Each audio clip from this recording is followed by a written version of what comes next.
श्री स्वामी समर्थ. मृत्यूनंतर आत्मा 24 तासात घरी का येतो? गरुड पुराण काय सांगतो? हा भाग आपण आजच्या व्हिडिओमध्ये पाहणार आहोत. नमस्कार मित्रांनो, आज आपण एक अतिशय गंभीर, गूढ आणि प्रत्येक माणसाच्या मनात कधी ना कधी येणाऱ्या प्रश्नावर बोलणार आहोत. मृत्यूनंतर आत्मा खरंच 24 तासात घरी येतो का? आणि जर येत असेल तर तो का येतो? तो काय पाहतो? काय पाहण्यासाठी येतो? आणि आपले वागणं त्यावेळी कसं असायला हवं? या सर्व प्रश्नांची उत्तर आपल्याला गरुड पुराणमध्ये सापडतात. आजचा हा संदेश भीती निर्माण करण्यासाठी नाही आहे, तर सत्य समजून घेण्यासाठी आहे. मृत्यू म्हणजे शेवट नाही. गरुड पुराणानुसार मृत्यू म्हणजे शरीराचा अंत आहे, आत्म्याचा नाही. जेव्हा प्राण शरीर सोडतो तेव्हा आत्मा लगेच पुढच्या प्रवासाला निघतो. पण त्याआधी एक महत्त्वाचा टप्पा येतो. आत्मा 24 तास घरी का येतो? गरुड पुराण सांगते की मृत्यूनंतर आत्मा सूक्ष्म शरीरात असतो. त्या अवस्थेत आत्मा बोलू शकत नाही, कोणाला स्पर्श करू शकत नाही, पण सगळं काही पाहू, ऐकू आणि अनुभवू शकतो. आणि म्हणूनच आत्मा आपल्या घराकडे, आपल्या माणसांकडे परत येतो. कारण तेच त्यांचं आयुष्य असतं, तेच त्याचं कर्मभूमी असते, तेच त्याचं प्रेम, राग, मोह, आसक्ती असते. आत्मा घरात येऊन काय पाहतो? गरुड पुराणात स्पष्ट उल्लेख आहे की आत्मा आपल्या मृतदेहाजवळ आणि घरात फिरत राहतो. तो पाहतो की आपल्यासाठी कोण रडत आहे, कोण फक्त औपचारिक शोक करत आहे, कोणाला दुःख आहे आणि कोण लगेच पैशांची, वस्तूंची चर्चा करतो. हे आपण गरुड पुराणामध्ये पाहतो. आणि हेच पाहण्यासाठी आत्मा हा 24 तास आपल्या घरी, आपल्या राहत्या ठिकाणी शरीर सोडून गेल्यानंतर देखील येतो. हे पाहून आत्म्याला अत्यंत वेदना होतात. जास्त रडणं आत्म्याला त्रास देतं का? होय. गरुड पुराणात सांगितलं आहे की जर घरातील लोक जोरजोरात आक्रोश करत असतील, छाती बडवत असतील, मला सोडून कसा गेलास असं म्हणत असतील, तर आत्मा गोंधळतो. त्याला वाटतं मी गेलो पण माझे लोक मला सोडत नाहीयेत, असा हा विचार त्या आत्म्याच्या मनात येतो. त्यामुळे आत्मा अडकून पडतो आणि अडकून पडल्यानंतर जाण्याचा विचार आत्म्याच्या मनात येत नाही आणि त्याचा पुढचा प्रवास कठीण होतो. म्हणूनच शांतता महत्त्वाची आहे. मृत्यूनंतर घरात शांतता ठेवावी, सतत रडारड टाळावी, दिवा लावावा, नामस्मरण करावं, हे सगळं आत्म्याला मार्गदर्शन देतं.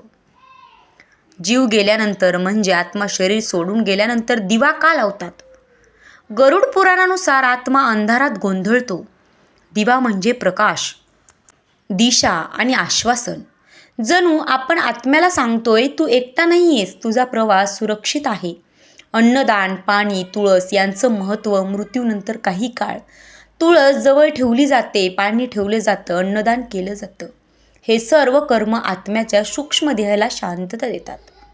कर्म आठवण करून देणारा टप्पा म्हणजे गरुड पुराण सांगतो की या काळात आत्म्याला त्याच्या आयुष्यातील कर्मांची आठवण होते. कुणाला दुखावलं, कुणाची मदत केली, कुणाशी अन्याय केला, याची आठवण या काळात आत्म्याला होत असते. हे सगळं चित्रपटासारखं आत्म्यापुढे येतं. म्हणूनच श्रद्धा आणि विधी, हे विधी केवळ परंपरा नाहीत, ते म्हणजे आत्म्याला दिलेली शक्ती, आत्म्याच्या प्रवासासाठी दिलेलं अन्न आणि आपली शेवटची जबाबदारी. तर आपण गरुड पुराणामध्ये काय शिकावं? गरुड पुराण आपल्याला एक मोठा संदेश देतं, ते म्हणजे शरीर नश्वर आहे, कर्मच आपल्या सोबत जातं आणि प्रेम, श्रद्धा, शांतता हाच खरा आधार आहे. शेवटचा संदेश खास तुमच्यासाठी आहे. तो म्हणजे जर कधी आपल्या घरात असा प्रसंग आला असेल तर रडण्यापेक्षा प्रार्थना करा, शांत राहा आणि आत्म्याला मुक्त होऊ द्या. कारण ज्याने आपल्यावर प्रेम केलं तो आपल्याला दुःखी पाहून अडकून पडतो आणि त्याचा पुढचा जो प्रवास आहे तो अतिशय बेहत्तर, कठीण होऊन जातो. म्हणून जास्त आरडाओरड करण्यापेक्षा किंवा छाती बडवून घेण्यापेक्षा शांतता राहा, स्वामींजवळ, देवांजवळ प्रार्थना करा आणि घरात शांतता ठेवा. हीच त्या आत्म्याला मुक्त करण्यासाठी सर्वात मोठी प्रार्थना असते. आज जर हा व्हिडिओ पाहताना तुमचं मन क्षणभर थांबलं असेल, डोळे पाणावले असतील, तर समजा तुमचं हृदय सत्याला स्पर्श करून गेलं आहे. ज्यांनी आपल्यावर मनापासून प्रेम केलं ते मृत्यूनंतर देखील आपल्याला सोडत नाहीत. ते 24 तास घरात येतात. फक्त एकच गोष्ट पाहायला आपण त्यांना शांतपणे निरोप देतोय का, की आपल्या अश्रूंमध्ये त्यांना अडकवून ठेवतोय? गरुड पुराण सांगतं की आत्मा रडण्याने नाही, प्रार्थनेने मुक्त होतो. म्हणून आज ज्यांनी आपल्याला सोडून गेले आहे त्यांच्यासाठी अश्रू नाही, शांत मन, प्रार्थना आणि प्रेम द्या. डोळे मिटा, मनात म्हणा, तू सुखरूप जा, आम्ही ठीक आहोत आणि तुझ्या आठवणी आम्ही जपून ठेवू. कारण खरं प्रेम रडण्यात नाही, मुक्त करण्यात असतं. श्री स्वामी समर्थ. जय जय स्वामी समर्थ. ओम शांती शांती. मित्रमैत्रिणींनो, व्हिडिओ आवडला असेल तर लाईक करा आणि असेच व्हिडिओ पाहण्यासाठी आपल्या चॅनलला मात्र सबस्क्राईब करायला विसरू नका. धन्यवाद.